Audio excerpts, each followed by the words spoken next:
Media మిత్రులందరికీ కూడా నమస్కారం. ఈ రోజున 1వ తారీఖు వచ్చింది. అవ్వాతాతలు, వృద్ధులు, వికలాంగులు, దివ్యాంగులు వీళ్ళందరూ కూడా మా జగనన్న నా కొడుకు, పెద్ద కొడుకు పెన్షన్ ఎప్పుడు ఇస్తాడు అని ఎదురు చూస్తూ ఉన్నారు. నెల రోజుల పాటు, ఏదో ఒక్కరోజు ఎదురు చూడడం కాదండి, 3,000 రూపాయల గురించి 30 రోజుల నుంచి ఎదురు చూస్తూ ఉంటారు. తెల్లవారుజామున 6 గంటలకి వాలంటీర్ పిల్లలు లక్ష్మీదేవిలాగా ప్రతి ఇంటికి కూడా తలుపు కొడుతూ 3,000 రూపాయలు లక్ష్మీదేవిలాగా వాళ్ళకి డబ్బులు ఇస్తూ ఉంటారు. అలాంటిది కర్త కర్మ క్రియ సూత్రధారి నారా చంద్రబాబు నాయుడు గారు, నిమ్మగడ్డ రమేష్ గారు వీళ్ళందరూ కూడా ఒక కుట్ర పన్ని, ఇవాళ ఎండాకాలం అండి, 42 డిగ్రీలు నాకు తెలిసి ఉన్నట్టుంది. మాలాంటి వాళ్ళమే ఎండలోకి వెళ్తుంటే ఉండలేకపోతా ఉన్నాం. ఈ చంద్రబాబు నాయుడు గారు ఎంత కక్ష కట్టారో అవ్వాతాతల పైన ఒక్కసారి ఆంధ్రప్రదేశ్ రాష్ట్ర ప్రజలందరూ కూడా మరి గమనించమని కోరుతా ఉన్నాం. అసలు ఎంత దారుణం అండి. ఈ వాలంటీర్ పిల్లలు ఏదన్నా ఈ 3 నెలల నుంచి ఏమన్నా తీసుకొచ్చి పెన్షన్లు ఇస్తున్నారా? 4.5 సంవత్సరాల నుంచి సుమారుగా 60 ఇంతమందికి 4.5 సంవత్సరాల నుంచి డబ్బులు ఇస్తూ ఉన్నారే. ఇవాళ కొత్తగా ఏమొచ్చింది? ఇవాళ నేను ఒక్కటే ఎలక్షన్ కమిషన్ కూడా ఒక్కసారి ఆలోచన చేయమని కోరుతా ఉన్నా. ఒకటే అంశం చెప్తా ఉన్నా.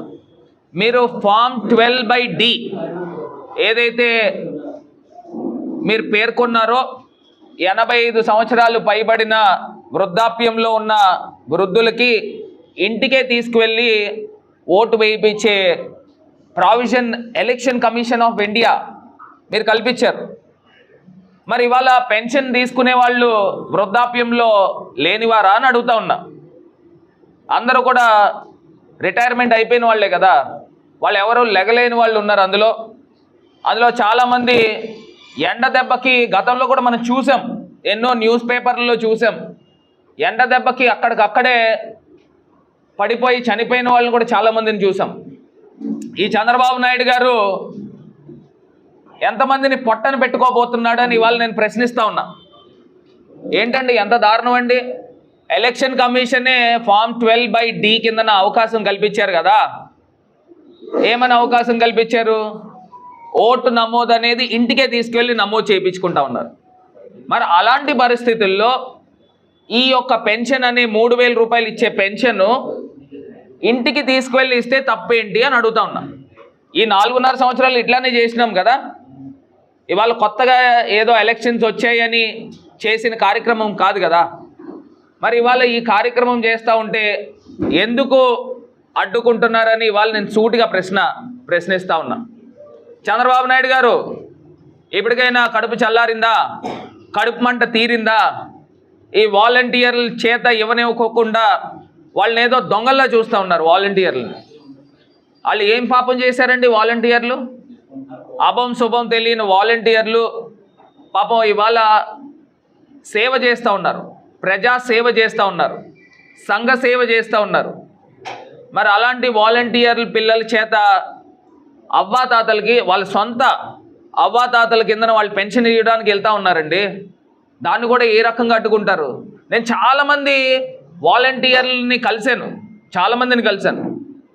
వాళ్ళు కొంతమంది నాకు చెప్పిన సమాధానం ఏంటంటే, ఒక అమ్మాయి అయితే ఏకంగా MBBS చదువుతూ ఉంది. ఏంటంటే MBBS డాక్టర్. ఆమె వాలంటీర్ పార్ట్ టైం చేస్తూ ఉంది. నేను అడిగాను, why are you doing as a volunteer when you are educated enough, ఎందుకు చేస్తూ ఉన్నాను అడిగితే ఆమె ఒక్కటే మాట చెప్పింది, మా ఇంట్లో అవ్వాతాతలు గతంలో పెన్షన్ తీసుకోవాలనంటే 1000 రూపాయల పెన్షన్కి లైన్లో నుంచునేవారు. మేమే పొద్దున్నే తెల్లవారుజామున 5:30కి క్యారేజ్ కట్టి పంపించేవాళ్ళం. మళ్ళీ ఆ 1000 రూపాయల పెన్షన్ తీసుకుని వచ్చేయడానికి మధ్యాహ్నం 3-4 అయ్యేది. అంటే ఆల్మోస్ట్ 10 గంటలు లైన్లో నుంచునేవారంట. మళ్ళీ వాళ్ళందరికీ కూడా ఎంత ఇబ్బందులు కలిగేవో. సో అలాంటి ఇబ్బందులు ఆంధ్రప్రదేశ్ రాష్ట్రంలో అవ్వాతాతలకి జరగకూడదు అని నేను స్వచ్ఛందంగా వాలంటీర్ పార్ట్ టైం చేస్తున్నానని ఆ అమ్మాయి చెప్పింది. అట్లా చాలామంది చెప్పారు. ఇవాళ ఎంత కక్ష అండి ఈ చంద్రబాబు నాయుడు గారికి. ఒకసారి ఆంధ్రప్రదేశ్ రాష్ట్రంలో ఉన్న, నేను చెప్పేది పెన్షనర్స్ ఒక్కళ్ళకే చెప్పట్లా, మానవత్వం ఉన్న ప్రతి మనుషులకి కూడా చెప్తా ఉన్నా. మళ్ళీ చెప్తున్నా, ఐ రిపీట్, మానవత్వం ఉన్న ప్రతి మనుషులకు కూడా నేను ఒక్కటే మాట చెప్తా ఉన్నా. చక్కగా వాలంటీర్ పిల్లలు ఎండల్లోకి ఆ అవ్వాతాతలు రాకుండా ఆ పెన్షన్ ఇంటికి ఇస్తూ ఉంటే దాన్ని అడ్డుకున్న వ్యక్తి, నేను ఇవాళ కోట్ చేస్తున్నా, నరరూప రాక్షసుడు ఈ చంద్రబాబు నాయుడు గారని నేను ఇవాళ కోట్ చేస్తా ఉన్నా.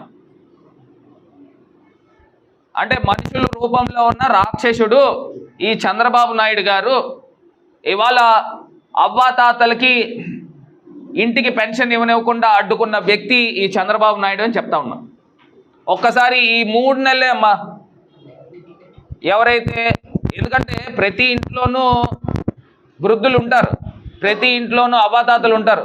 వాళ్ళ కొడుకులకి ఎంత బాధ కలుగుతుందండి, వాళ్ళ కూతుర్లకి ఎంత బాధ కలుగుతుందండి, వాళ్ళ మనవలకి ఎంత బాధ కలుగుతుందండి.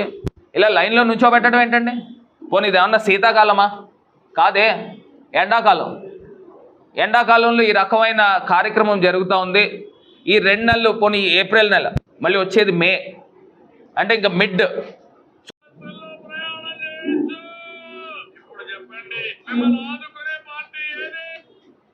ఏం చెప్తా ఉన్నాడు చంద్రబాబు నాయుడు? ఏదైనా హామీ ఇచ్చి అది నిలబెట్టుకోవాలి అంటే ప్రజలందరూ కూడా చెవుల్లో పువ్వులు కాదు, క్యాబేజీ పువ్వులు పెట్టుకోవాలి. 2014లో ఏ రకమైన హామీలు? 10,000 పెన్షన్ చేస్తానని చెప్పాడు. చనిపోతే, ఎవరైనా చనిపోతే వాళ్ళ రీప్లేస్మెంట్లో ఆ జన్మభూమి కమిటీలు రీప్లేస్ చేస్తే కానీ పెన్షన్లు ఇచ్చే పరిస్థితులు లేవు. అలాంటి పరిస్థితుల్లో ఇవాళ జగనన్న ఏ రకంగా చేస్తున్నారండి ఆంధ్రప్రదేశ్ రాష్ట్రంలో? ఆంధ్రప్రదేశ్ రాష్ట్రంలో ప్రతి ఇంటికి కూడా పెద్ద కొడుకులా వ్యవహరిస్తూ ఉన్నాడు. ఇవాళ చెప్తా ఉన్నారు, లోకల్గా ఈ తెలుగుదేశం పార్టీ ఎమ్మెల్యే ఆదిరెడ్డి భవానీ గారు భర్త చెప్తా ఉన్నాడు. ఇందాక ఏదో ప్రెస్ మీట్ పెట్టాడు, మన వాళ్ళు చెప్తా ఉన్నారు. మరి అదేంటో నేను చూడలేదు, కానీ అలాంటి వాడు ప్రెస్ మీట్ చూసే టైం కూడా నాకు లేదు. కానీ ఒకటైతే చెప్తాను, ఇప్పుడు మా వాళ్ళు చెప్తా ఉన్నారు కాబట్టి, అదేవో ఇచ్చిన పట్టాలు దొంగ పట్టాలు, ఫేక్ పట్టాలు అని చెప్తా ఉన్నాడు. నేను ఒకటే చెప్తా ఉన్నా, ఇచ్చిన పట్టాలు నేను గతంలో కూడా చెప్పా, ఇప్పుడు కూడా చెప్తున్నా. ఇవాళ ఆంధ్రప్రదేశ్ రాష్ట్రంలో సుమారుగా 31 లక్షల మందికి ఇళ్ల స్థలాలు ఇచ్చాం. ఇది ఒక మహాయజ్ఞం జరుగుతూ ఉంది. ఆంధ్రప్రదేశ్ రాష్ట్రంలో ఒక మహాయజ్ఞం జరుగుతూ ఉంది. జగనన్న కాలనీల పేరిట ఎంతో సస్యశ్యామలంగా నిరుపేదలందరికీ కూడా ఇళ్ల స్థలాలు ఇచ్చాం. ఇవాళ సుమారుగా 7-8 లక్షల మందికి ఇళ్ల స్థలాలు కంప్లీట్ అయ్యి ఇల్లులు కట్టేసి గృహప్రవేశాలు కూడా రాష్ట్ర వ్యాప్తంగా జరిగినాయి. ఆంధ్రప్రదేశ్లో ఇంత గొప్పగా జరుగుతూ ఉంటే మరి ఎక్కడైతే తెలుగుదేశం పార్టీ ఎమ్మెల్యేలు ఉన్నారో ఆ ప్రాంతాల్లో వీళ్ళు ఇళ్ల స్థలాలు ఇవ్వనివ్వకుండా అడ్డుకుని ఏదో రకంగా హైకోర్టులను ఆశ్రయించి పరిస్థితుల దగ్గర నుంచి ఇవాళ మొత్తం కోర్టు కేసులు క్లియర్ చేశాం. కొన్ని చోట్ల అదనంగా స్థలాలు కొన్నాం. నేను ఎలక్షన్ కోడ్ వచ్చే ముందర ఒక వారం 10 రోజుల ముందర నుంచి కూడా నేను ముఖ్యమంత్రి గారితో మాట్లాడి ఎక్కడైతే రాజమండ్రిలో కొన్ని చోట్ల మనం ఇళ్ల స్థలాలు ఇవ్వలేకపోయామో దాని స్థానే మనం కొత్త స్థలాలు తీసుకుని రైతులకి అకౌంట్లో డబ్బులు వేసి వాళ్ళ అకౌంట్లో డబ్బులు వేసి ఆ డబ్బుల్ని వాళ్ళ దగ్గర నుంచి రైతుల దగ్గర నుంచి ఆ భూములు తీసుకుని మనము వేసే లేఅవుట్లు కూడా డిటిసిపి అప్రూవ్డ్ లేఅవుట్లు ఏదో తీసుకొచ్చి నీకులాగా ఈ చంద్రబాబు నాయుడుకి లాగా ఏదైతే టిట్కో ఇల్లుల్లో ఒక్కొక్క ఇల్లు ఇవ్వాలంటే 1,00,000 రూపాయలు 1,50,000 తీసుకునే రకాలు కాదు. ఉచితంగా నిరుపేదలకు ఇళ్ల స్థలాలు ఇస్తూ ఉన్నాం. ఇవాళ మేము ఇచ్చే ఇళ్ల స్థలాలు కూడా సుమారుగా 10 లక్షల రూపాయలు విలువ చేసే ఇళ్ల స్థలాల్లో ఇల్లులు కట్టించే కార్యక్రమం చేస్తాం. ఇవాళ రాజమండ్రిలో ఎవరికైతే ఇళ్ల స్థలాలు వచ్చినాయో ప్రతి ఒక్కరికి కూడా ఇచ్చిన స్థలము ఇల్లు ఖరీదు సుమారుగా 10 లక్షల రూపాయల ఆస్తి ఇవ్వబోతున్నామని కూడా ఈ సందర్భంగా తెలియపరుస్తూ ఉన్నా. ఎక్కడా కూడా దొంగ పట్టాలు ఇవ్వాల్సిన దౌర్భాగ్య పని మాకు ఎక్కడా కూడా లేదు. ఒకవేళ నిజంగా ఈ దొంగ పట్టాలు అయితే ఆ మరుసటి రోజే ఈనాడు పేపర్లో తాటికే ఎంత అక్షరాలతో వచ్చేద్దు ఈ పాటికి. ఇవాళ ఈ ప్రబుద్ధులు వచ్చి మాట్లాడుతూ ఉన్నారు, రాజకీయంగా మిడిమిడి జ్ఞానం ఉన్నవాళ్ళు వచ్చి మాట్లాడుతూ ఉన్నారు. ఇలాంటి వాళ్ళ గురించి కూడా నేను మాట్లాడాలా? అవసరం ఏమన్నా ఉందా? మరి ఒక్కసారి జగన్మోహన్ రెడ్డి గారు ఇంకా 30 సంవత్సరాల పాటు ఆంధ్రప్రదేశ్ రాష్ట్రాన్ని అద్భుతంగా సేవ చేయబోతా ఉన్నారు. ఈ చంద్రబాబు నాయుడు గారికి ఇది లాస్ట్ టర్మ్. ఆయన ఎన్ని అబద్ధాలైనా ఆడతాడు, ఎందుకంటే వాళ్ళ కొడుకుని ఏదో రకంగా గట్టెక్కించాలి కాబట్టి. ఇవాళ ముఖ్యమంత్రి గారు బ్లడ్లోనే ఉంది. రాజశేఖర్ రెడ్డి గారు ఏదైనా మాట ఇస్తే ఎంత దూరమైనా వెళ్తారు. అదే రకంగా జగనన్న కూడా ప్రజలకు ఏదైనా మాట ఇస్తే ఎంత దూరమైనా వెళ్తారు. ఇవాళ ఇచ్చే ప్రతి ఇల్లు కూడా, ప్రతి స్థలం కూడా మేము పూర్తి బాధ్యత తీసుకుని వాళ్ళకి రేపు దేవుడి దయతో ప్రజల దీవెనలతో జగనన్న ముఖ్యమంత్రి అయిన తర్వాత, ఇక్కడ స్థానికంగా మనం ఎమ్మెల్యే అయిన తర్వాత ప్రతి ఇంటింటికి కూడా ఇళ్ల స్థలము ఇచ్చి పేదవాళ్ళు, మీరు తెలుగుదేశం పార్టీ నాయకులైనా కానివ్వండి, జనసేన పార్టీ నాయకులైనా కానివ్వండి, వాళ్ళు పేదరికంలో ఉంటే అదే మేము కొలమానంగా తీసుకుని ఇవాళ వాళ్ళకి ఇళ్ల స్థలాలు కల్పించి ఇల్లులు కట్టించే బాధ్యత పూర్తి స్థాయిగా నేనే తీసుకుంటానని ఈ సందర్భంగా తెలియపరుస్తూ, మరి ఇవాళ ఈ మీడియా మిత్రులందరి సమక్షంలో ఈ కార్యక్రమాన్ని ఏర్పాటు చేశాము. ఇందాక పెన్షనర్స్ గురించి ఒక మాట చెప్పడం మర్చిపోయినా. చంద్రబాబు నాయుడు గారు దిగిపోయే టైంలో 39 లక్షల మందికి పెన్షన్ ఇస్తే ఇవాళ జగనన్న ఈ టైంకి ఇప్పుడు మనం ఇచ్చేది 66,70,000 మందికి ఇస్తున్నాం. Almost double. ఆయన 1000 రూపాయలు ఇస్తే మేము 3,000 రూపాయలు ఇస్తాం. ఇంకా రాబోయే రోజుల్లో మా మేనిఫెస్టో రిలీజ్ అవుతుంది. ఇంకా మేము పేద ప్రజలకు ఏమేం చేస్తాం అనేది ఇంకా అనౌన్స్ చేస్తాం. పెన్షన్ విషయంలో నెలకి 19,000 కోట్ల రూపాయలు ఇస్తుంటే ఆర్థిక సంవత్సరం ఎండింగ్ అని తెలుసు, ఆదివారం అని తెలుసు. ఈవేళ 1వ తారీఖు డబ్బులు అంటే 2 రోజుల ముందుగానే తీసుకోవాలి. అంటే తెలుగుదేశాన్ని ఆపాదించడానికే వీళ్ళు ఎలా చేశారని అభియోగం అవుతుంది. అంటే పెన్షన్స్ ఎందుకు ముందు తీసుకోలేదు వాళ్ళు? అంటే అమౌంట్ ముందు డ్రా చేయాలి కదా. అంటే ఎన్నికల కోర్టు నియమావళి ఉండగానే వాళ్ళు స్క్రీనింగ్ కమిటీ లేకుండానే డబ్బులు చెల్లించారు 13,000 కోట్ల రూపాయలు. ఈ పెన్షన్ అమౌంట్ ఎందుకు తీసుకోలేదు వాళ్ళు? అంటే జగన్ ప్రీ ప్లాన్ గానే ఇది కావాలని జాప్యం చేశారని అభియోగం అవుతుంది. దాని మీద ఏం చెప్తారు? ఏమండి, నేను ఒకటి చెప్పనా? అంటే 1వ తారీఖు పెన్షన్ ఇవ్వాలంటే వాళ్ళు 28 డ్రా చేయాలి. ఎందుకంటే 2 రోజులు సెలవు వచ్చింది కాబట్టి. ఏదైనా ఆపాదించడానికి వీళ్ళు జాప్యం చేశారని ఒక అభియోగం. కాదు, good Friday, Saturday, Sunday, year ending 5 రోజులు అవుతుంది. ఒకటే చెప్తున్నానన్న, మీరు ఏమన్నా ఊహించారా ఎలక్షన్ కమిషన్ ఈ నిర్ణయం? నాకు అర్థమవుతుంది మీరు చెప్పిన సబ్జెక్ట్ నాకు అర్థమవుతుంది. ఇవాళ నిజంగా డబ్బులు ఉన్నప్పటికీ కూడా ఈ వ్యవస్థ అంటే ప్రతి రాష్ట్రంలోనూ ఈ రకమైన ప్రావిజన్ లేదు. ఇంటింటికి వాలంటీర్లు ఇచ్చే ప్రావిజన్ ప్రతి రాష్ట్రంలో కూడా లేదు, కేవలం ఆంధ్రప్రదేశ్ రాష్ట్రంలో ఉంది. ఒకసారి వినండబ్బా, మీరు చెప్పిన ప్రశ్న నాకు అర్థమైంది. ఎక్కడ కూడా లేదు, ఆంధ్రప్రదేశ్ రాష్ట్రంలోనే ఉంది. కానీ ఇవాళ వ్యవస్థ కొత్తగా వస్తుంది. ఏంటి? సచివాలయంలో ఇస్తారా? ఆంధ్రప్రదేశ్ రాష్ట్రంలో 66 లక్షల మందికి పెన్షన్లు ఇవ్వాలంటే మాటలా? వాలంటీర్లు అయితే చక్కగా సిస్టమ్ ఉంది. ఇప్పుడు సిస్టమ్ లేదు. ఇప్పుడు అదే చేస్తారు. సిస్టమ్ చేయాలి కదా, సిస్టమ్ చేయాలి. ఇప్పుడు మంచం మీద ఉన్నారండి, వాళ్ళని ఎవరు తీసుకొచ్చి ఇస్తారు? ఎత్తుకుని తీసుకెళ్లాలా? మీలాటోళ్ళు నాలాటోళ్ళు? 85 సంవత్సరాలకు మీరు ప్రశ్న అడగాల్సింది ఎలక్షన్ కమిషన్ని. ఒక అద్భుతమైన ప్రశ్న నేను లేవనెత్తా. 85 సంవత్సరాలు పైబడి ఉన్న వాళ్ళకి ఫామ్ 12D ప్రకారంగా ఇంటికి తీసుకెళ్లి ఓటేయిస్తున్నారు. మరి ఇలాంటి 85 సంవత్సరాలు లెగలేని వాళ్ళు పెన్షన్ ఎలా తీసుకుంటారో దానికి మీరు ప్రశ్నించాలా? ఎలా తీసుకుంటారు? ఎలా తీసుకుంటారు పెన్షన్ 85 సంవత్సరాలు పైబడిన వాళ్ళు? ఇంకా దానికి ఏమి ఇంకా మార్గదర్శకాలు ఏం రాలా. వికలాంగులకి ఇంటికి తీసుకెళ్లాలని మార్గదర్శకాలు ఏం రాలా.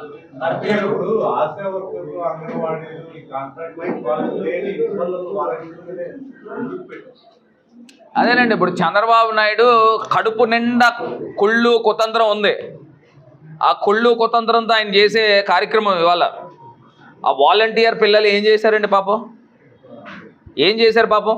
4 లక్షల మంది ఉన్నారు, వీళ్ళు ఎక్కడ ప్రభుత్వానికి ఇంకా మంచి పేరు తీసుకొస్తారో ఏమో అని ఒక కంగారులో ఆయన చేసిన కార్యక్రమం.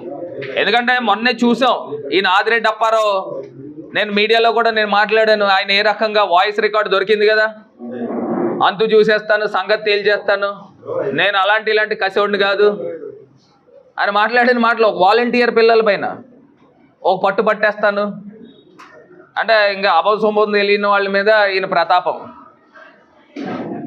ఈ పట్టాలు ఫేక్ కాదు అంటున్నారు మీరు. అయితే అసలు ఫేక్ అని మీరెందుకు మాట్లాడుతున్నారు? వాటి మీద కనీసం ముద్ర అనేది లేకుండా, సీల్ అనేది లేకుండా అధికారికంగా ఎవరు సంతకం పెట్టారో కూడా తెలియదు కదండి. ఎందుకంటే కాదు, అసలు ఎలా మాట్లాడతారండి? మనం ఎక్కడున్నాం?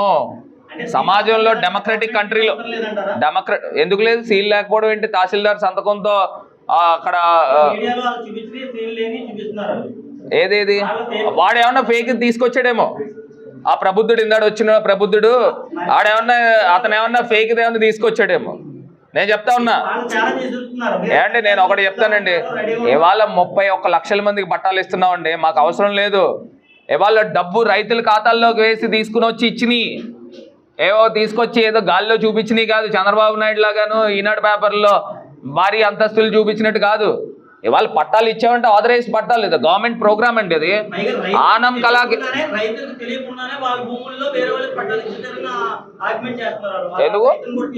ఎందుకు ఏమని ఆర్గ్యుమెంట్ చేస్తున్నారు?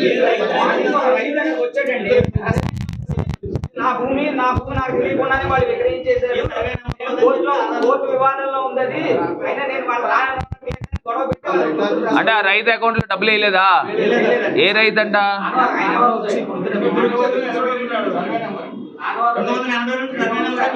ఎన్ని ఎకరాలు అంటే రైతుది? అంటే అతను డబ్బులు అతని అకౌంట్ లో పడలేదా? అంటే అసలు ఎందుకు జరుగుతుందండి? కాదు, నేను ఒకటి చెప్తానండి.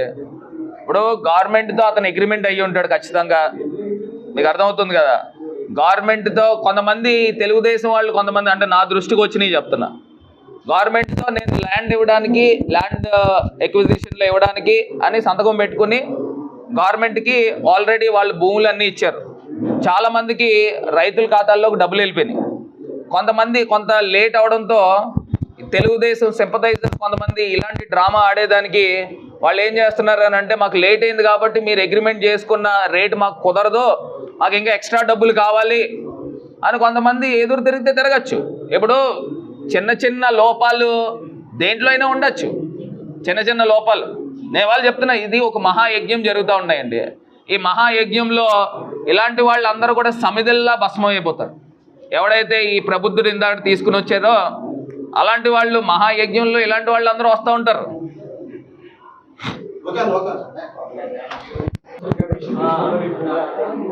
అదే ఇప్పుడు ఎవడు చెప్పాడు? రైతు చెప్పాడా?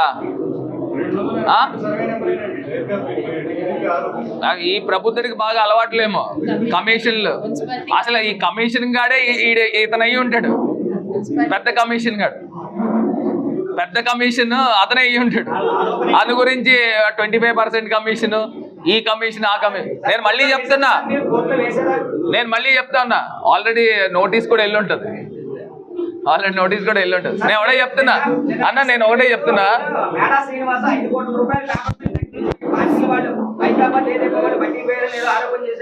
సర్లే ఇప్పుడు నేను ఒకటే చెప్తానన్నా, నేను ఒకటే చెప్పాను, 1% కమిషన్ తీసుకున్నట్టు నేను నిరూపిస్తే రాజకీయాల నుంచి తప్పుకుంటానని ఛాలెంజ్ చేశాను.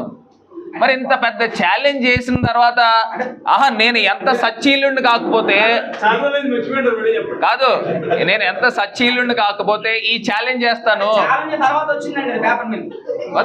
నిరూపించు, అలా కాదు, నిరూపించు స్వామి.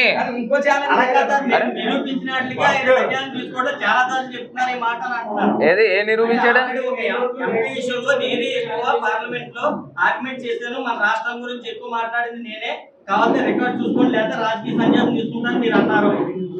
కాదు, నేను ఒకటి చెప్తాను, వినండి, నేను ఒకటి చెప్తాను.